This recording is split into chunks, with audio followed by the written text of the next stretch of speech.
Hi friends, ಎಲ್ರಿಗೂ ನಮಸ್ಕಾರ. ಇವತ್ತು ಇನ್ಸ್ಟಂಟಾಗಿ ಮಾಡುವಂಥ ದೋಸೆ ತೋರಿಸ್ಕೊಡ್ತಾ ಇದ್ದೀನಿ. ಕೇವಲ 5ರಿಂದ 10 ನಿಮಿಷದಲ್ಲಿ ಮಾಡಬಹುದು ಕಡಲೆಪುರಿ ದೋಸೆ. ತುಂಬಾ ಸಿಂಪಲ್ಲು. ಇದ್ರ ಜೊತೆಗೆ ಒಂದು ಚಟ್ನಿ ಕೂಡ ಮಾಡ್ಕೊಳ್ಳೋಣ. ಇದೇ ವಿಡಿಯೋದಲ್ಲಿ ದೋಸೆ ಮತ್ತು ಚಟ್ನಿ ಎರಡನ್ನೂ ತೋರಿಸ್ಕೊಡ್ತಾ ಇದ್ದೀನಿ. 1 ಕಪ್ಪಷ್ಟು ಬಾಂಬೆ ರವೆನ ನೆನೆದಿಕ್ಕೆ ಇಟ್ಕೊಳ್ತಿದ್ದೀನಿ. ಅದೇ ಜೊತೆಗೆ 2 ಕಪ್ಪಷ್ಟು ಕಡಲೆಪುರಿ, ಯಾವ ಕಡಲೆಪುರಿ ಆದರೂ ಪರವಾಗಿಲ್ಲ, ನೀರಿನಲ್ಲಿ ಚೆನ್ನಾಗಿ ನೆನೆಸಿ ಒಂದು 5 ನಿಮಿಷ ಚೆನ್ನಾಗಿ ಒಂದು 2ರಿಂದ 3 ಸಲ ತೊಳ್ಕೊಬೇಕಾಗತ್ತೆ. ಅದು ತೊಳ್ಕೊಂಡು ನಂತರ ನಾವು ರುಬ್ಬಬೇಕಾದಾಗ ಎತ್ಕೊಳ್ಳೋಣ. ಅಲ್ಲಿವರೆಗೂ ಒಂದು 5 ನಿಮಿಷ ನೆನೆಬೇಕಾಗುತ್ತೆ. ಹಾಗೆ ರವೆ ಕೂಡ ನೀರು ಹಾಕಿ ರವೆ ಕೂಡ ನೆನೆದಿಕ್ಕೆ ಬಿಟ್ಕೊಳ್ಳಿ. ಹಾಗೆ ನಾನಿಲ್ಲಿ ಒಂದು ಅರ್ಧ ಕಪ್ಪಷ್ಟು ಅಕ್ಕಿ ಹಿಟ್ಟು ಕೂಡ ಉಪಯೋಗಿಸ್ಕೊಳ್ತೀನಿ. ಅಕ್ಕಿ ಹಿಟ್ಟು ನೆನೆಸೋ ಅವಶ್ಯಕತೆ ಇಲ್ಲ, ನಾವು ರುಬ್ಬುವಾಗ ಜಾರ್ಗೆ ಹಾಕ್ಕೊಳ್ಬಹುದು. ರವೆ ಮುಳುಗೋಷ್ಟು ನೀರು ಹಾಕಿದ್ರೆ ಸಾಕು. ಒಂದು 5ರಿಂದ 6 ನಿಮಿಷ ನೆನೆದ್ರೆ ಸಾಕಾಗುತ್ತೆ, ಬೇಗ ಸಾಫ್ಟ್ ಆಗುತ್ತೆ. ಟೈಮ್ ಇದೆ ಅಂದರೆ ಒಂದು 10 ನಿಮಿಷ ಕೂಡ ಬಿಡಬಹುದು. ಈ 2 ನೆನೆಯಷ್ಟರಲ್ಲಿ ನಾವು ಚಟ್ನಿಗೆ ಏನು ಬೇಕೋ ಅದನ್ನು ಪ್ರಿಪೇರ್ ಮಾಡ್ಕೊಳ್ಳೋಣ. ಟೊಮೊಟೊ ಕಡಲೆಬೇಳೆ ಹಾಕ್ಕೊಂಡು ಒಂದು ಚಟ್ನಿ ಮಾಡ್ಕೊಳ್ಳೋಣ. ಇಲ್ಲಿ 3 ಟೊಮೊಟೊ ತೊಗೊಂಡಿದ್ದೀನಿ, ಮೀಡಿಯಮ್ ಸೈಜ್ದು. ಸ್ವಲ್ಪ ಕರಿಬೇವಿನ ಸೊಪ್ಪಿದೆ. ಈರುಳ್ಳಿ 2 ತೊಗೊಂಡಿದ್ದೀನಿ, ಅದು ಕೂಡ ಮೀಡಿಯಮ್ ಸೈಜ್ದು. ಹಸಿಮೆಣಸಿಕಾಯಿ ನೀವು ಖಾರಕ್ಕೆ ಎಷ್ಟು ಬೇಕು ನೋಡ್ಕೊಳ್ಳಿ. ಹಸಿಮೆಣಸಿಕಾಯಿ ಬೇಡ ಅಂದರೆ ನಾನು ಸ್ವಲ್ಪ ಹಣ್ಣಾಗಿರೋಂಥ ಮೆಣಸಿಕಾಯಿ ಉಪಯೋಗಿಸಿದ್ದೀನಿ. ನೀವು ಬ್ಯಾಡಗಿ ಮೆಣಸಿನ್ಕಾಯಿ ಹಾಕ್ಕೊಂಡ್ರೆ ಇನ್ನೂ ಕಲರ್ ತುಂಬ ಚೆನ್ನಾಗಿ ಬರುತ್ತೆ. ಸ್ವಲ್ಪ ಹುಣಸೆಹಣ್ಣು ತೊಗೊಂಡಿದ್ದೀನಿ. ಇಷ್ಟನ್ನು ಎಲ್ಲನೂ ಫ್ರೈ ಮಾಡ್ಕೋಬೇಕಾಗುತ್ತೆ ಎಣ್ಣೆ ಹಾಕ್ಕೊಂಡು. ಮೊದಲಿಗೆ ಒಂದು ಬಾಣಲಿ ಇಟ್ಕೊಂಡು 1-2 ಸ್ಪೂನಷ್ಟು ಎಣ್ಣೆ ಹಾಕ್ಕೊಂಡಿದ್ದೀನಿ. ನಾನು ಮತ್ತೆ ಒಗ್ಗರಣೆ ಮಾಡಲ್ಲ, ಹಾಗಾಗಿ ಎಣ್ಣೆನ ಜಾಸ್ತಿ ಬಳಸ್ಕೊಂಡಿದ್ದೀನಿ. ಅದಕ್ಕೆ 1 ಟೇಬಲ್ ಸ್ಪೂನಷ್ಟು ಕಡಲೆಬೇಳೆ, ಅದೊಂದು ಅರ್ಧ ನಿಮಿಷ ಫ್ರೈ ಆದ ನಂತರ ಉದ್ದಿನಬೇಳೆ 1 ಟೇಬಲ್ ಸ್ಪೂನಷ್ಟು ಹಾಕ್ಕೊಂಡಿದ್ದೀನಿ. ನೀವು ಎಣ್ಣೆನ ಕಮ್ಮಿ ಬೇಕಾದ್ರೆ ಬಳಸ್ಕೊಳ್ಬೋದು, ಅಥವಾ ಮತ್ತೆ ಒಗ್ಗರಣೆ ಮಾಡಿ ಕೂಡ ತೆಳ್ಳು ಕೂಡ ಮಾಡ್ಬೋದು. ಈ ಚಟ್ನಿನ ನಾನು ಗಟ್ಟಿಯಾಗಿ ಇಟ್ಕೊಳ್ತಾ ಇದ್ದೀನಿ. ಜೀರಿಗೆ 1 ಅರ್ಧ ಟೇಬಲ್ ಸ್ಪೂನಷ್ಟು. ಎಲ್ಲನೂ ಸ್ವಲ್ಪ ಲೋ ಫ್ಲೇಮ್ನಲ್ಲೇ ಫ್ರೈ ಮಾಡಬೇಕು, ತಳ ಹಿಡಿಬಾರ್ದು. ಹಾಗೆ 1 ಗೆಡ್ಡೆಯಷ್ಟು ಬೆಳ್ಳುಳ್ಳಿ, ಶುಂಠಿ 1 ಅರ್ಧ ಇಂಚಷ್ಟು ಜಜ್ಜಿ ಹಾಕ್ಕೊಳ್ತಾ ಇದ್ದೀನಿ. ಶುಂಠಿ ಬೆಳ್ಳುಳ್ಳಿ ಪೇಸ್ಟ್ಗಿಂತ ಈ ಥರ ಹಾಕಿದ್ರೆ ತುಂಬಾ ಚೆನ್ನಾಗಿರುತ್ತೆ ಫ್ಲೇವರು. ನಿಮಗೆ ಖಾರಕ್ಕೆ ಎಷ್ಟು ಬೇಕೋ ಅಷ್ಟು ಹಸಿಮೆಣಸಿಕಾಯಿ ಅಥವಾ ಒಣ ಮೆಣಸಿನ್ಕಾಯಿ ಹಾಕ್ಕೊಳ್ಬಹುದು. ನಾನಿಲ್ಲಿ ಹಸಿಮೆಣಸಿಕಾಯಿ ಹಾಕ್ಕೊಂಡಿದ್ದೀನಿ. ಹಾಗೆ 1 ಗೆಡ್ಡೆಯಷ್ಟು ಈರುಳ್ಳಿನ ಕಟ್ ಮಾಡಿ ಹಾಕ್ಕೊಂಡಿದ್ದೀನಿ. ಈರುಳ್ಳಿ ಸ್ವಲ್ಪ ಫ್ರೈ ಆದ ನಂತರ ಕರಿಬೇವಿನ ಸೊಪ್ಪು ಹಾಕ್ಕೊಳ್ಳೋಣ. ಈರುಳ್ಳಿ ಹಸಿಮೆಣಸಿಕಾಯಿ ಸ್ವಲ್ಪ ಎಣ್ಣೆನಲ್ಲಿ ಬಾಡಿಸ್ಕೊಳ್ಳಿ, 1 ನಿಮಿಷ, ಚೆನ್ನಾಗಿರುತ್ತೆ ಟೇಸ್ಟು. ನಂತರ ನಾವು ಹೆಚ್ಚಿರೋಂಥ ಟೊಮೊಟೊ ಹಾಕ್ಕೊಳ್ಳೋಣ. ಇವೆಲ್ಲ ಸ್ವಲ್ಪ ಎಣ್ಣೆಲಿ ಬಾಡಿದ ನಂತರನೇ ನೀವು ಟೊಮೊಟೊ ಹಾಕೋಬೇಕಾಗುತ್ತೆ. ಟೊಮೊಟೊ ನೀರು ಬಿಟ್ಕೊಳ್ಳೋದ್ರಿಂದ ನಿಮಗೆ ಆಮೇಲೆ ಬೇಳೆಗಳೆಲ್ಲ ಚೆನ್ನಾಗಿ ಫ್ರೈ ಆಗೋದಿಲ್ಲ. ಹಾಗೆ ರುಚಿಗೆ ತಕ್ಕಷ್ಟು ಉಪ್ಪು, 1 ಸಣ್ಣ ಪೀಸಷ್ಟು ಹುಣಸೆಹಣ್ಣು ಹಾಕ್ಕೊಂಡಿದ್ದೀನಿ. ಹುಣಸೆಹಣ್ಣು ಮತ್ತು ಬೆಲ್ಲ ಅಂತೂ ತುಂಬಾ ಒಳ್ಳೆ ಟೇಸ್ಟ್ ಕೊಡುತ್ತೆ ಈ ಚಟ್ನಿಗೆ.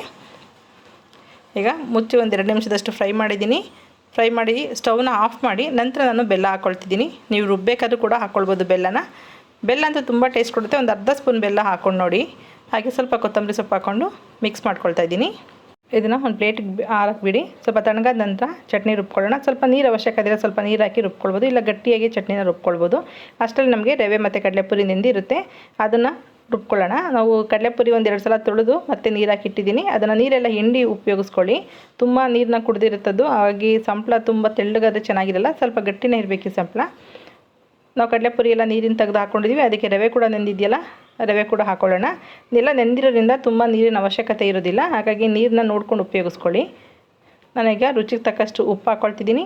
ಕಲ್ಲುಪ್ಪು ಹಾಕ್ತಾ ಇರೋದ್ರಿಂದ ನಾನು ಮಿಕ್ಸಿ ರುಬ್ಬುವಾಗಲೇ ಹಾಕ್ಕೊಳ್ತಾ ಇದ್ದೀನಿ. ನೀವೇನೋ ಪುಡಿ ಉಪ್ಪಾದರೆ ಕೊನೆಯಲ್ಲಿ ಹಾಕ್ಕೊಳ್ಳಿ. ಸಕ್ಕರೆ 1 ಅರ್ಧ ಸ್ಪೂನಷ್ಟು ಹಾಕ್ತಾಯಿದ್ದೀನಿ, ಕಲರ್ ಚೆನ್ನಾಗಿರುತ್ತೆ ಅಂತಷ್ಟೇ, ಬೇಡ ಅಂದರೆ ಫಿಟ್ ಮಾಡ್ಬೋದು. ಹಾಗೆ 2 ಸ್ಪೂನಷ್ಟು ಮೊಸರು ಹಾಕ್ತಾಯಿದ್ದೀನಿ. ಹುಳಿ ಮೊಸರಾದರೆ 1 ಸ್ಪೂನ್ ಹಾಕಿ, ಫ್ರೆಶ್ ಮೊಸರಾಗಿದ್ದರೆ 2 ಸ್ಪೂನಷ್ಟು ಹಾಕ್ಕೊಳ್ತಿದ್ದೀನಿ. ಇದನ್ನು 1-2 ನಿಮಿಷ ರುಬ್ಕೊಂಡ್ರೆ ಸಾಕು. ನೋಡಿ ಎಷ್ಟು ಚೆನ್ನಾಗಿ ಮಿಕ್ಸ್ ಆಗಿದೆ.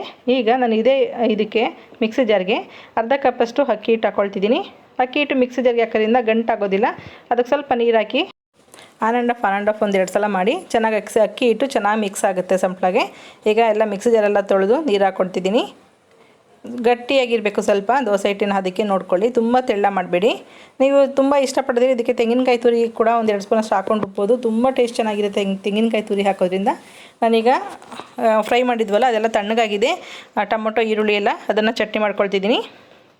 ಇಲ್ಲಿ ಒಂದೇ ಸಲ ಮಿಕ್ಸಿ ಜಾರ್ಗೆ ಹಾಕ್ತಾಯಿಲ್ಲ, 2 ಸಲ ಹಾಕ್ಕೊಳ್ತಿದ್ದೀನಿ. 1 ಸಲ ರುಬ್ಕೊಂಡಾಗಿದೆ, ಮತ್ತು ಇನ್ನೊಂದು ಸಲ ಹಾಕಬೇಕಾದಾಗ ಸ್ವಲ್ಪ ಕಡಲೆಕಾಯಿ ಬೀಜ ಹುರಿದಿರೋದನ್ನು ಹಾಕ್ಕೊಳ್ತಿದ್ದೀನಿ, 1-2 ಸ್ಪೂನಷ್ಟು.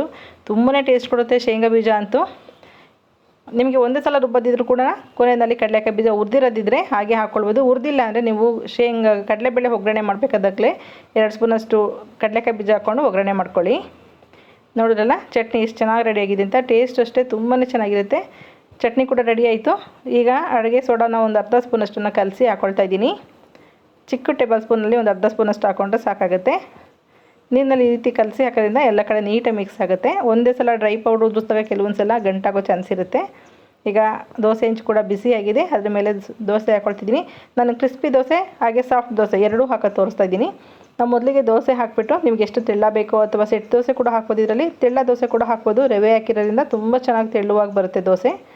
ಮೇಲೆ ಮುಚ್ಚಿ ಸ್ವಲ್ಪ ಬೇಯಿಸಿ, ಎರಡು ಕಡೆ ಬೇಯಿಸಿದ್ರೆ ಇದು ತುಂಬ ಸಾಫ್ಟಾಗಿ ಆಗುತ್ತೆ ದೋಸೆ.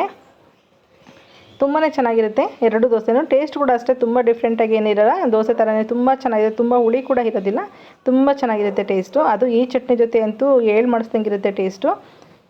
ಈಗ ಮತ್ತೊಂದು ದೋಸೆ ಹಾಕ್ಕೊಳ್ತಿದ್ದೀನಿ. ಇದನ್ನು ಸ್ವಲ್ಪ ಕ್ರಿಸ್ಪಿಯಾಗಿ ಬೇಯಿಸ್ಕೊಳ್ತಾ ಇದ್ದೀನಿ. ಇದನ್ನು ಕೂಡ ಮುಚ್ಚಿಬಿಟ್ಟು ಬೇಯಿಸ್ತಾ ಇದ್ದೀನಿ. ಒಂದೇ ಸೈಡು ಫ್ರೈ ಮಾಡೋದು. ಇದನ್ನು ಸ್ವಲ್ಪ ಅಲ್ಲಲ್ಲೇ ಕಲರ್ ಚೇಂಜ್ ಆಗೋ ತನಕ ನೀವು ಬಿಟ್ಟರೆ ಸಾಕು, ಕ್ರಿಸ್ಪಿಯಾಗಿ ಬರುತ್ತೆ. ಎಷ್ಟೊಂದು ಕ್ರಿಸ್ಪಿಯಾಗಿರುತ್ತೆ ಅಂದರೆ ಮಸಾಲೆ ದೋಸೆ ತಿಂದಷ್ಟೇ ಟೇಸ್ಟಿಯಾಗಿರುತ್ತೆ. ನೀವು ಸಂಜೆ ಬೇಕಾದ್ರೆ ಈ ದೋಸೆ ಮಾಡ್ಬೋದು, ಅಥವಾ ರಾತ್ರಿ ಊಟ ಕೂಡ ಮಾಡಬಹುದು, ಅಥವಾ ಬೆಳಗ್ಗೆ ಎದ್ದ ತಕ್ಷಣ ಟಿಫನ್ ಮಾಡೋದಕ್ಕೆ ಟೈಮ್ ಇಲ್ಲ ಅಂದಾಗ ಕೂಡ ಈ ರೀತಿ ಪ್ರಿಪೇರ್ ಮಾಡ್ಕೊಳ್ಬೋದು. ಕಡಲೆಪುರಿ ಒಂದು ಮನೇಲಿದ್ದರೆ ಅಥವಾ ಕಡಲೆಪುರಿ ತುಂಬ ಮೆತ್ತಗಾಗಿದೆ ಏನು ಮಾಡಬೇಕು ಗೊತ್ತಾಗಿಲ್ಲ ಅಂದಾಗ ಕೂಡ ಈ ರೀತಿ ದೋಸೆಗೆ ಉಪಯೋಗಿಸ್ಕೊಳ್ಬೋದು. ನಾನಿಲ್ಲಿ ಚಟ್ನಿಗೆ ಸ್ವಲ್ಪ ತುಪ್ಪ ಉಪಯೋಗಿಸ್ಕೊತಾ ಇದ್ದೀನಿ. ಚಟ್ನಿನ ಗಟ್ಟಿಯಾಗೂ ಮಾಡ್ಕೊಳ್ಬೋದು. ನಾನು ಆವಾಗಲೇ ಹೇಳ್ದಂಗೆ ಸ್ವಲ್ಪ ನೀರು ಹಾಕಿ ಸ್ವಲ್ಪ ತೆಳ್ಳು ಕೂಡ ಮಾಡ್ಬೋದು. ಇದಕ್ಕೆ ಒಗ್ಗರಣೆ ಹಾಕಿ ಕೂಡ ಕುದಿಸ್ಕೊಳ್ಬೋದು. ಇಡ್ಲಿ, ದೋಸೆ, ಅನ್ನ ಎಲ್ಲದಕ್ಕೂ ಒಳ್ಳೆ ಕಾಂಬಿನೇಷನು. ಓಕೆ ಫ್ರೆಂಡ್ಸ್, ಈ ವಿಡಿಯೋ ಇಷ್ಟ ಆಯ್ತು ಅಂತ ಅಂದ್ಕೊಳ್ತೀನಿ. ಇಷ್ಟ ಆದರೆ ಲೈಕ್ ಮಾಡಿ, ಶೇರ್ ಮಾಡಿ, ಸಬ್ಸ್ಕ್ರೈಬ್ ಮಾಡಿ. Okay bye, thank you.